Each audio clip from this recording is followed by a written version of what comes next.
আগামী 12ই ফেব্রুয়ারি ত্রয়োদশ জাতীয় সংসদ নির্বাচনকে ঘোষণা করা হয়েছে। প্রধান নির্বাচন কমিশনার তফসিল ঘোষণার মাধ্যমে কিন্তু এই দিনটি নির্ধারণ করেছেন।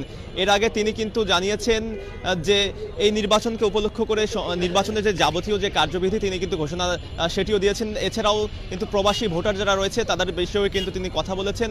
প্রবাসী ভোটাররা এর আগে তারা কিন্তু ভোট দিতে পারবেন। এছাড়াও বাংলাদেশি যারা ভোটার রয়েছেন তারাও কিন্তু এখানে ভোট দিতে পারবেন। 3 শ্রেণীর ভোটারদের কথা তিনি এখানে উল্লেখ করেছেন। আমি যদি আপনাদেরকে আরও জানিয়ে রাখতে চাই, মনোনয়নপত্র জমা দেওয়ার শেষ তারিখকে নির্ধারণ করা হয়েছে আগামী 29শে ডিসেম্বর পর্যন্ত। এরপর থেকে 30শে ডিসেম্বরের পর থেকে কিন্তু আপিল শুনানির যে নিষ্পত্তি বা বাছাইপত্র যেটি রয়েছে সেটি কিন্তু রয়েছে 11ই জানুয়ারি পর্যন্ত।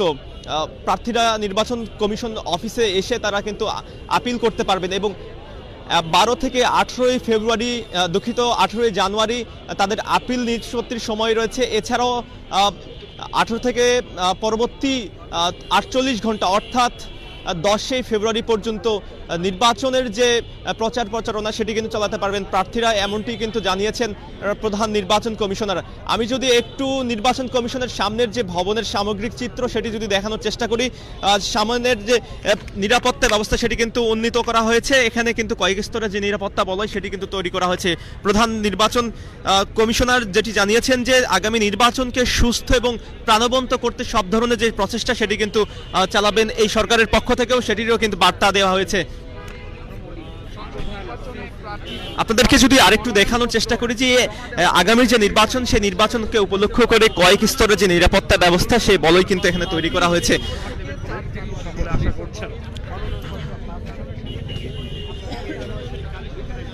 দর্শক আরেকটু জানিয়ে রাখতে চাই যে তফসিল জিনিসটা কি। আসলে তফসিল হলো একটি নির্বাচনী আইন, যে আইনের মাধ্যমে আগামী নির্বাচন কখন কবে অনুষ্ঠিত হবে এবং কোন কার্যবিধিতে নির্বাচন অনুষ্ঠিত হবে সেটির যে আইন, আইনটি কিন্তু তফসিল। এবং তফসিল ঘোষণার পরেই কিন্তু পরবর্তী 48 ঘন্টার পরেই প্রার্থীদের যেসব প্রচারণা রয়েছে সেগুলো সরকারের পক্ষ থেকে বন্ধ করে দেওয়া হয়।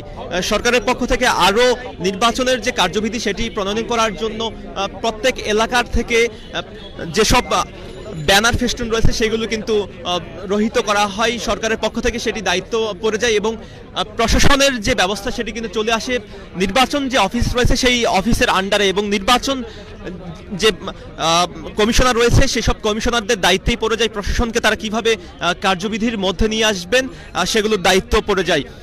দর্শক আরও জানিয়ে রাখতে চাই, আগামী শুক্রবার থেকে নির্বাচনের পরবর্তী 2 দিন পর্যন্ত প্রত্যেকটি উপজেলায় 2 জন করে ম্যাজিস্ট্রেট নির্ধারণ করা হবে এবং সেসব ম্যাজিস্ট্রেট কিন্তু নির্বাচনের যে সার্বিক পরিবেশ সেগুলো যেমন তদারকি করবেন, নির্বাচনের ক্ষেত্রে কোনো ধরনের কোনো ব্যত্যয় হচ্ছে কিনা সেটিও কিন্তু তিনি দেখার চেষ্টা করবেন।